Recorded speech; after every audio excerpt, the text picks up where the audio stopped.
നമസ്കാരം. സർക്കാരുമായി ബന്ധപ്പെട്ട അറിയിപ്പുകൾക്കും മറ്റു വാർത്തകൾക്കും വേണ്ടി ചാനൽ സബ്സ്ക്രൈബ് ചെയ്യാനും തൊട്ടടുത്ത ബെല്ലൈക്കൺ എനേബിൾ ചെയ്യാനും മറക്കാതിരിക്കുക. ഇരയുടെ മൊഴി വിശ്വസനീയമാണെങ്കിൽ പഴയതും കീറിയതുമായ കന്യാചർമ്മം ചൂണ്ടിക്കാട്ടി ബലാത്സംഗ കേസിലെ പ്രതിക്ക് സംശയത്തിന്റെ ആനുകൂല്യം നൽകാനാകില്ല എന്ന് അലഹബാദ് ഹൈക്കോടതി. ബലാത്സംഗം എന്നത് ഒരു നിയമപരമായ പദമാണെന്നും അല്ലാതെ വൈദ്യശാസ്ത്രപരമായ പദമല്ലെന്നും കോടതി വ്യക്തമാക്കി.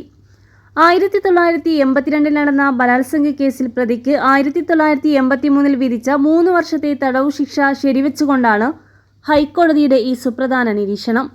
കായിക വിനോദങ്ങൾ, സൈക്ലിംഗ്, ജിംനാസ്റ്റിക്സ്, കുതിരസവാരി, കഠിനമായ ശാരീരികാധ്വാനം അല്ലെങ്കിൽ അപ്രതീക്ഷിതമായ പരിക്കുകൾ എന്നിങ്ങനെ വിവിധ കാരണങ്ങളാൽ കന്യാചർമ്മം കീറിപ്പോകാമെന്ന് ജസ്റ്റിസ് സന്തോഷ് റായ് ഉൾപ്പെട്ട ബെഞ്ച് വ്യക്തമാക്കി. കൂടാതെ ചിലർ ജനിക്കുമ്പോൾ തന്നെ കന്യാചർമ്മം ഇല്ലാത്തവരോ സുഷിരങ്ങളുള്ളവരോ ആയിരിക്കാം. അത് ചിലരിൽ ഇത് വളരെ ഇലാസ്തികതയുള്ളതുമായിരിക്കാം. അതിനാൽ ഇത്തരം വൈദ്യശാസ്ത്രപരമായ കണ്ടെത്തലുകൾക്ക് ഇരയുടെ വിശ്വസനീയമായ മൊഴികളെടുക്കാൻ പ്രാധാന്യം നൽകാനാകില്ല എന്നും കോടതി ചൂണ്ടിക്കാട്ടി. 1983 മെയ് മാസത്തിൽ അലഹബാദ് അഡീഷണൽ സെഷൻ ജഡ്ജി വിധിച്ച 3 വർഷത്തെ തടവു ശിക്ഷ ചോദ്യം ചെയ്ത് പ്രതിയായ രാകേഷ് സമർപ്പിച്ച ഹർജി തള്ളിക്കൊണ്ടാണ് കോടതിയുടെ ഉത്തരവ്. 1982 നിരക്ഷരരായ 15 വയസ്സുകാരിയായ പെൺകുട്ടി രാവിലെ 9:30 ഗ്രാമത്തിലെ കനാൽ പരിസരത്ത് പോയപ്പോഴായിരുന്നു സംഭവം.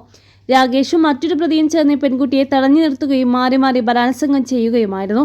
പെൺകുട്ടി എതിർത്തപ്പോൾ ഇവർ ക്രൂരമായി മർദ്ദിക്കുകയും ചെയ്തു. സംഭവ ദിവസം തന്നെ തയ്യാറാക്കിയ മെഡിക്കൽ റിപ്പോർട്ടിലെ കണ്ടെത്തലുകളും പെൺകുട്ടിയുടെ മൊഴിയും ആധാരമാക്കിയാണ് വിചാരണ കോടതി പ്രതികളെ ശിക്ഷിച്ചത്. പെൺകുട്ടിയുടെ ശരീരത്തിൽ ഉരച്ചിലുകളും ചതവുകളും ഉൾപ്പെടെ 6 വ്യത്യസ്ത പരിക്കുകൾ മെഡിക്കൽ റിപ്പോർട്ടിൽ രേഖപ്പെടുത്തിയിരുന്നു. എന്നാൽ പെൺകുട്ടിയുടെ കന്യാചർമ്മം പഴയതും കീറിയതുമാണെന്ന മെഡിക്കൽ റിപ്പോർട്ടിലെ പരാമർശം ചൂണ്ടിക്കാട്ടി. പെൺകുട്ടി മുമ്പും ശാരീരിക ബന്ധങ്ങളിൽ ഏർപ്പെട്ടിട്ടുള്ള ആളാണെന്ന് വരുത്തി തീർക്കാനാണ് പ്രതിവിഭാഗം വക്കീൽ ഹൈക്കോടതിയിൽ ശ്രമിച്ചത്. ഇരയുടെ മോശം സ്വഭാവം ഉയർത്തിക്കാട്ടാൻ ശ്രമിച്ച പ്രതിവിഭാഗത്തിന്റെ ഈ സാങ്കേതിക വാദങ്ങളെ ഹൈക്കോടതി പൂർണ്ണമായും തള്ളി. കന്യാചർമ്മം പഴയതും കീറിയതുമാണെന്ന ഒരൊറ്റ കാരണത്താൽ പ്രതിക്ക് സംശയത്തിന്റെ ആനുകൂല്യം നൽകാനാകില്ല. പ്രത്യേകിച്ച് ബലാത്സംഗം ചെയ്യപ്പെട്ടതിനെക്കുറിച്ചുള്ള ഇരയുടെ മൊഴി പൂർണ്ണമായും വിശ്വസനീയമായിരിക്കുമ്പോൾ കോടതി നിരീക്ഷിച്ചു.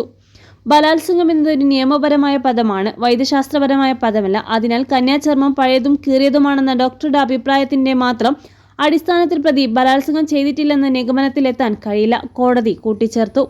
ഇത്തരം കുറ്റകൃത്യങ്ങൾ സാധാരണയായി രഹസ്യമായ സാഹചര്യങ്ങൾ നടക്കുന്നതിനാൽ സ്വതന്ത്രമായ ദൃക്സാക്ഷികൾ ഉണ്ടാകാനുള്ള സാധ്യത പ്രായോഗികമായി ഇല്ലെന്നും കോടതി ഓർമ്മിപ്പിച്ചു.